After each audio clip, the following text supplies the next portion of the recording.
오늘 본문 우리 히브리서 7장 1절부터 3절 말씀을 중심으로 멜기세덱은 누구일까요? 그 제목으로 우리 함께 도전받았으면 참 좋겠습니다. 히브리서에는 멜기세덱이라는 이름을 여러 번 사용을 하고 있습니다. 도대체 멜기세덱은 누굴까요? 여기 여러 가지 많은 견해들이 있는데요.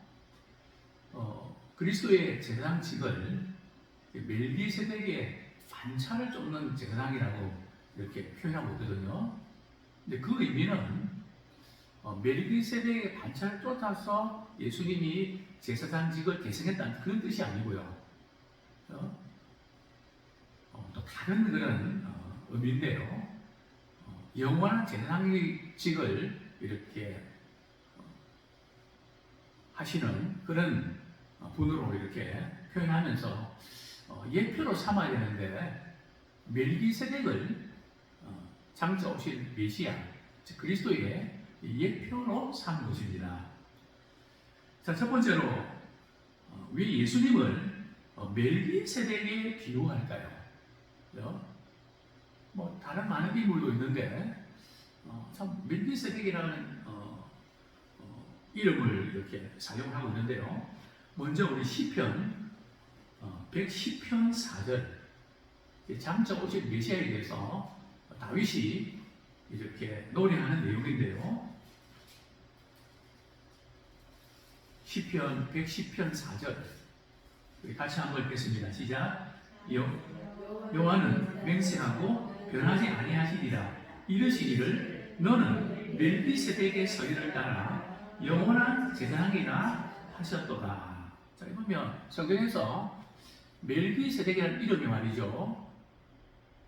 구약에서는 창세기에서 나타나고 그리고 시편에서 나타납니다. 그리고 신약에서는 이제 히브리서에서 나타나죠. 어쨌든 오늘 본문을 보면 여호와께서 내 주에게 말씀하시기를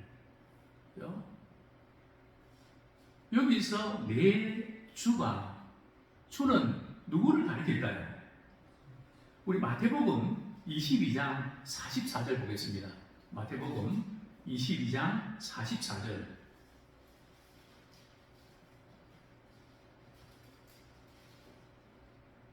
같이 읽겠습니다. 시작. 주께서 내 주에게 말씀하시기를 내가 내 원수를 내 발 아래 둘 때까지 내 우편에 앉아 있으라 하셨도다. 여기 보면 주께서, 여기 주께서는 여호와께서거든요. 또 내 주, 그죠? 여기에 내 주는 누굴까요? 여기 내는 다윗이라는 거죠. 다윗의 주가 된다는 겁니다. 그죠? 여기 주는 누굴 가르치냐면 장차 오신 메시아를 가르치거든요. 그죠?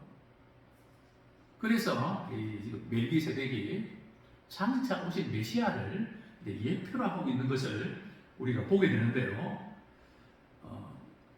히브리서에도 이제 멜기세덱의 반차를 쫓았다는 표현이 세 군데나 나오죠. 히브리서 5장 6절 우리 같이 한번 읽겠습니다. 시작. 또한 이와 같이 다른 데서 말씀하시되 내가 영원히 멜기세덱의 반차를 따르는 제사장이라 하셨으니, 그죠? 이 말씀은 아까도 말씀드렸지만 멜기세덱의 뒤를 이어서 예수님께서 제사장 사역을 하셨다는 게 아닙니다. 그죠? 그런 이제 의미가 왜 그런지는 조금 이제 설명드리겠는데요. 자, 그 다음에 10절 말씀, 히브리서 5장 10절 말씀, 시작. 하나님께 멜기세덱의 반차를 따른 대제사장이라 칭하심을 받으셨느니라. 그죠? 멜기세덱의 반차를 쫓은 대제사장이라 칭하심을 받으셨다. 또 우리 히브리서 6장 20절 같이 한번 읽겠습니다. 시작. 그리로 앞서 가신 예수께서 멜기세덱의 반차를 따라 영원히 대제사장이 되어 우리를 위하여 들어가셨느니라. 그래서 이 멜기세덱의 반차를 쫓았다는 의미는 이제 예수님의 대제사장직이 말이죠. 레위 자손의 즉 아론의 제사장직보다 우월하다. 타고나다는 것을 비교하면서 지금 예표로 사용하고 있는 것이죠. 자, 두 번째로 멜기세덱은 누구일까요? 멜기세덱은 도대체 어떤 분인데 예수님께서 멜기세덱 반차를 따라서 이렇게 오셨다고 하셨을까요? 먼저 우리 창세기 14장 18절부터 20절까지 우리 한번 같이 읽겠습니다. 창세기 14장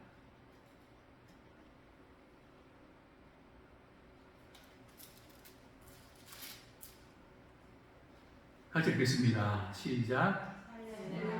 살렘 왕 우리 17절부터 같이 읽겠습니다. 17절부터 시작. 아브라함이 그돌라오메르와 그와 함께한 왕들을 쳐부수고 돌아올 때에 소돔 왕이 사회 골짜기 곧 왕의 골짜기로 나와 그를 영접하였고 살렘 왕 멜기세덱이 떡과 포도주를 가지고 나왔으니 그는 지극히 높으신 하나님의 제사장이었더라. 그가 아브라함에게 축복하여 이르되 천지의 주제이시오 지극히 높으신 하나님이여 아브라함에게 복을 주옵소서. 너희 대적을 내 손에 붙이신 지극히 높으신 하나님을 찬송할지로라 하며 아브라함이 그 얻은 것에서 10분의 1을 멜기세덱에게 주었더라. 이제 아브라함의 말이 조카 롯이 말이죠. 이렇게 소돔 고모라에 살면서 결국은 잡혀가게 되죠. 그래서 그 소리를 듣고 아브라함이 집에서 들리는 말이죠. 이제 그런 군인들을 동원해서 이제 전쟁을 하게 되는데요. 이 동방왕들의 연합군과 싸워서 이제 승리를 하고 이제 돌아오는데 이제 소돔 왕이 이렇게 맞이하고요. 그리고 또 살렘 왕 멜기세덱이 이렇게 맞이를 합니다. 멜기세덱이 말이죠. 이렇게 아브라함을 축복을 하죠. 또 멜기세덱 나올 때 그냥 오지 않고 떡과 포도주를 가지고 나옵니다. 그죠? 그랬더니 아브라함은 어떻게 합니까? 그 전리품에, 전쟁에서 얻은 전리품의 10분의 1을 이렇게 멜기세덱에게 내놓는 것을 우리가 보게 되는데요. 자, 이 멜기세덱에 대해서 다양한 견해가 있습니다. 첫 번째 견해는 이제 노아의 아들 가운데 셈이 멜기세덱일 거다. 그렇게 추정하는 분들이 있습니다. 그런데 문제는 추정하는 것은 자유인데 성경에 근거가 있어야 되거든요. 성경 구조에 좀 비슷한 본문도 있어야 되는데 전혀 그런 지지를 받지 못합니다. 그럼 멜기세덱은 말이죠. 그럼 천상의 어떤 존재일까요? 그것도 아닙니다. 왜냐하면 멜기세덱이 제사장의 역할을 하려면 말이죠. 사람이 되어야 되거든요. 또 어떤 분은 그렇게 이야기해요. 오늘 본문에 보면 하나님 아들을 닮았고 시작도 없고 뭐 그냥 생명의 끝도 없고 이러니까 성육식 하기 예수님 육신의 몸을 입고 오시기 이전에 그런 메시아가 아닌가 이렇게 추정하는 분도 있는데요. 그것은 또 아닙니다. 왜냐하면 아브라함이 말이죠. 전쟁에서 승리하고 돌아올 때에 천사가 나타난 거 아니거든요. 또 성육신 이전에 어떤 메시아가 나타난 것도 아니고요. 분명히 여기서 알 수 있는 것은 멜기세덱은 역사적인 인물입니다. 뿐만 아니라 그의 출생이 말이죠. 성경에 무슨 이유인지 알 수 없지만 기록이 되어 있지 않습니다. 또 하나님의 아들을 닮았다. 그렇기 때문에 또 메시아가 하나님의 아들이다. 그런데 아들 같다 그러면 아닌 거거든요. 역사적인 인물이면서 그리스도를 예표로 하는 그런 인물이다 하는 것을 우리가 기억이 됩니다. 자, 먼저 이 멜기세덱은 말이죠. 어떤 직분을 갖고 있는가 하면 왕인 동시에 제사장입니다. 우리 시편 110편 아까 찾았던 부분인데요. 우리 1절하고 4절 연결식사 보겠습니다. 시편 110편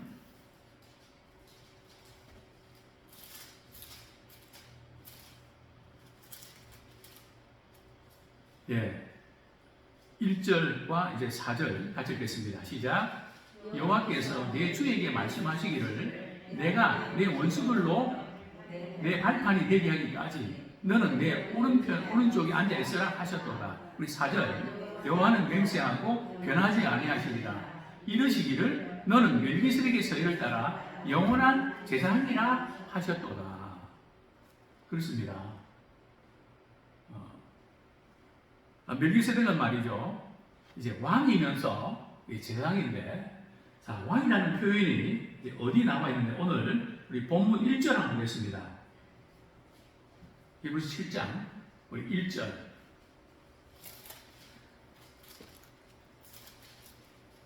시작. 이 멜기세덱은 살렘 왕이요 지극히 높으신 하나님의 제사장이라. 여러 왕을 쳐서 죽이고 돌아오는 아브람을 만나 복을 빈 자라. 그죠? 자, 멜기세덱은 왕인 동시에 살렘 왕인데 대부분 학자들이 예루살렘의 왕일 것이다 이렇게 해석을 하는데요. 큰 무리가 없다고 봅니다. 그리고 그는 지극히 높으신 하나님의 제사장이었다. 그러니까 왕이시면서 이제 제사장. 그렇습니다. 그리스도는 만왕의 왕이시고 우리의 인류의 죄를 구속하신 그런 영원한 제사장이시죠. 그래서 왕이시면서 제사장이시다. 그렇죠? 그렇습니다. 멜기세덱은 언약 성취에 대한 말이죠. 하나님의 보증이었다고 리차드 필립스는 그의 책 히브리서에서 기록하고 있는데요. 오늘날 우리도 이 세상에서 영적인 전쟁을 치르고 우리가 승리할 때에 주님은 우리를 또 위로해 주시고 또 영적인 필요를 채워 주십니다. 정말 이 세상 우리가 살아가면서 우리가 싸우게 된 영적인 전쟁이 만만치 않거든요. 정말 우리 이렇게 사회를 이렇게 둘러보면 좀 이런 생각이 많이 듭니다. 어쩌다가 우리 사회 이렇게 거짓이 난무하나? 우리 선진국으로 진입하려 그러면 제일 먼저 갖춰야 될 게 투명한 경제, 그죠? 그것이 있어야 되거든요. 근데 우리는 이 거짓을 너무 관용한단 말이죠. 그죠? 거짓을 뱉어놓고 말이죠. 사실이 드러나도 책임지고는 안 합니다. 그러니까 씻어놓고 보는 거거든요. 근데 성경은 뭐라고 말씀합니까? 거짓의 아비는 낙이라고 하거든요. 그러면 우리 사회가 말이죠. 사람의 역사가 엄청 강하다는 거죠. 근데 우리는 이 거짓말을 말이죠. 너무 쉽게 넘기거든요. 그 이전에 미국에 말이죠. 어떤 대통령이 섹스 스캔들에 성문제에 이렇게 걸려들었을 때 결국 재선해서 됐거든요. 그러나 미국 사람들은 그 문제보다 말이죠. 거짓말하면 끝나버립니다. 지금 우리 사회에 지금 이 거짓 문제는 우리 심각하게 다루지 않으면 안 됩니다. 그죠?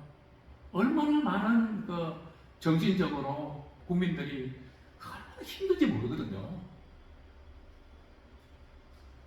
정말 이 문제를 우리 바로 잡아야 우리가 이렇게 잘 나갈 수 있는데 거짓과 진실을 구분하지 못하는, 그래서 이 부분은 엄하게 다루어서 철저하게 말이죠. 무기징역이나 철저하게 다루어야 됩니다. 어쨌든 지금 이 문제, 이 거짓의 이런 문제들을 우리 다룰 때에 정말 이 부분이 우리가 많이 참 걸리는 그런 부분들인데요. 그 가운데 우리가 살기 때문에 얼마나 속도 많이 상합니까? 그죠? 좀 진실되게 이야기하면 손해보고, 그죠? 그래서 진실한 사람이 인정받는 사회. 그런 사회가 건강한 사회입니다. 자, 세 번째로 멜기세덱은 그리스도의 예표입니다. 멜기세덱은 그리스도의 예표인데요. 멜기세덱이라는 이름의 뜻은 의의 왕이라는 뜻입니다. 멜기세덱, 의의 왕, 그런 뜻이거든요. 또 멜기세덱은 어느 나라의 왕이라고요? 살렘 왕이거든요. 살렘이 뭡니까? 평강이잖아요. 평강의 왕입니다. 의의 왕, 평강의 왕. 당시에 가나안에 부패가 극심한 가운데 말이죠. 의의 왕, 평화의 왕이 이렇게 공의로운 통치로 앞으로 이제 오실 것을 이제 예고하고 있는데요. 그렇습니다. 우리도 마찬가지입니다. 그리스도의 공의로운 통치가 이루어질 때에 진정한 평화가 이루어지는 것입니다. 좀 너무나 중요한 그런 부분들이죠. 공의가 무너지면 가짜 평화는 말이죠. 가짜 평화입니다. 항상 공의는 평화는 말이죠. 공의와 연결되어 있거든요. 예수님의 십자가 사건은 바로 죄에 대해서는 철저하게 형벌을 가하는 공의의 표시입니다. 또한 예수님이 우리 죄를 십자가 지심으로 우리 주님께서는 하나님과 우리의 관계를 회복시키시고 평강을 주셨죠. 하나님과의 회복을 주시면서 우리 주님은 평강의 왕으로 오셨던 것입니다. 이사야 9장 7절 말씀 같이 읽겠습니다. 시작. 그 정사와 평강이 더함이 무궁하며 또 다윗의 왕자와 그의 나라에 군림하여 그 나라를 굳게 세우고 지금 이후로 영원히 정의와 공의로 그것을 보존하실 것이다. 만군의 여호와의 열심히 이를 이루시리라. 그래서 정사와 평강이 더하며 영원히 정의와 공의로 그것을 보존하실 것이다. 공의와 평강이 참 연결되어 있는 것을 우리는 보게 되는데요. 자, 멜기세덱에 있어서 특이한 점을 발견하는데 오늘 본문 우리 7장 3절 같이 읽겠습니다. 시작. 아버지도 없고 어머니도 없고 족보도 없고 시작한 날도 없고 생명의 끝도 없어 하나님의 아들과 닮아서 항상 제사장으로 있느니라. 이 부분 때문에 성육시 이전에 메시아다 이렇게 해석하는 분들이 있는데 저는 문맥을 볼 때는 그렇지 않습니다. 아버지도 없고 어머니도 없다는 뜻이 뭘까요? 있었는데 두 번 다 돌아가셨다는 뜻일까요? 그것은 아니고요. 성경에 이 멜기세덱의 인물이 역사적인 인물인데 성경에 기록하고 있지 않다는 겁니다. 출생에 대해서도 전혀 언급이 없다는 거죠. 왜 지금 멜기세덱을 이렇게 예표로 삼았는가 하면 바로 예수님은 말이죠. 창세 이전부터 계신 분이잖아요. 그죠? 멜기세덱이 예수님이라는 것이 아니고 그죠? 그 예표로 말이죠. 그리스도의 제사장직을 이렇게 드러내기 위해서 예표로 삼았던 인물이 바로 멜기세덱인 것을 우리는 보게 됩니다. 그러나 분명한 것은 멜기세덱은 말이죠. 하나님의 부르심을 받아서 이렇게 멜기세덱이 제사장직을 감당했다는 거죠. 우리가 목회자가 되고 또 우리가 직분자가 되고 이런 모든 과정들이 제일 중요한 것은 하나님의 부르심을 받았는가. 우리 목회자에 대해서 참 이렇게 저도 노예 59일에 있어서 많은 목회자 후보생들 이렇게 면담도 할 때에 제일 중요하게 여기는 것이 저분이 하나님의 부르심을 진짜 받았나. 남들이 가니까 부모가 가라 그러니까 그냥 또 뭐 가면 좋다 그러니까 가는 건가. 소명이 있어요. 우리 직분자도 마찬가지입니다. 나 하나님의 부르심 받아서 이 교회 보내주셨어. 그 소명의식으로 해야지 뭐 경쟁의식으로 말이죠. 그러면 시험 들죠. 멜기세덱의 제사는 분명히 하나님의 부르심을 받아서 제사장이 됐다는 거죠. 자, 그럼 아론의 제사장직과 멜기세덱의 반차를 쫓은 제사장의 차이가 뭘까요? 아론의 제사장은 일시적입니다. 또 짐승을 죄를 지을 때마다 짐승을 잡아야 되거든요. 그걸 계속 반복을 해야 됩니다. 불완전하죠.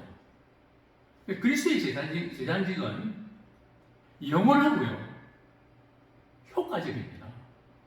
효력을 발생한다는 거죠. 진정으로 믿기만 하면 죄사함 받는 효력을 우리 경험하게 되고 하나님의 자녀가 되는 본색을 누리는, 근데 그 경험을 하게 된다는 거죠. 그렇습니다. 우리 이사야 32장 17절 한 번 더 보겠습니다. 이사야 32장 17절.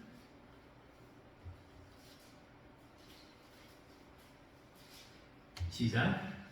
공의의 열매는 평이요, 공의의 결과는 영원한 평안과 안전이라. 멜기세덱 의와 평강의 왕인데, 공의의 열매는 화평이고 공의의 결과는 영원한 평안과 안전이다. 멜기세덱은 하나님의 아들도 아니었고요, 신적인 존재도 아니었고요, 또 천사 같거나 천상의 존재도 아닙니다. 역사적인 인물로서 그리스도를 예표로 하는 인물로 사용되고 있습니다. 그렇습니다. 이제 말씀 정리하겠는데요. 히브리서 저자가 그리스도의 제사장직이 멜기세덱의 반차를 쫓은 것으로 표현한 것은 아론을 쫓은 제사장보다 우월하다는 것을 강조하기 위함입니다. 아론의 반차를 쫓은 제사장직은 일시적이고 불완전한 데 반해 멜기세덱의 반차를 쫓은 그리스도의 제사장직은 영원하고 효과적입니다. 그죠? 이 멜기세덱, 사실은 이 지금 성경 본문 대단히 어려운 본문이거든요. 또 신학적인 본문이기도 하고요. 그죠? 그럼에도 불구하고 그리스도의 제사장직을 이렇게 예표하는 그런 점에서, 왜냐하면 히브리서에는 제사 문제를 많이 다루거든요. 구약시대 제사와 예수님의 십자가 사건을 대조하면서 구원의 완전성을 강조하면서 멜기세덱이 계속 반복됩니다.